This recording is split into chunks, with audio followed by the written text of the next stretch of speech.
very heavy. Alright.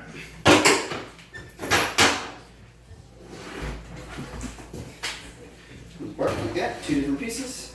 So you see how that's out like that? All I'm going to do is, so you see this little screw, it just holds this in place. You don't have to have it screwed in.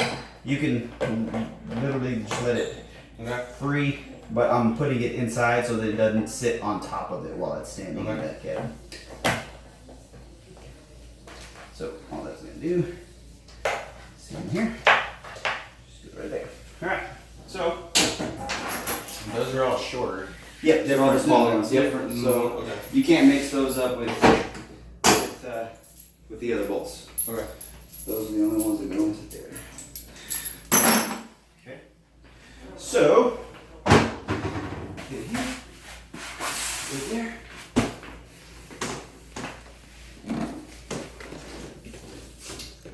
It's under this one. There you go. Thank you.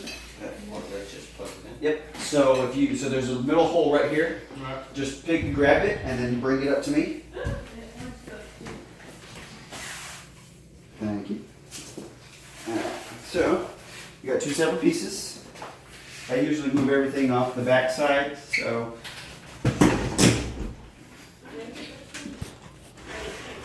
Is that the antenna for the radio? yeah. Alright. So go first through. I should run it.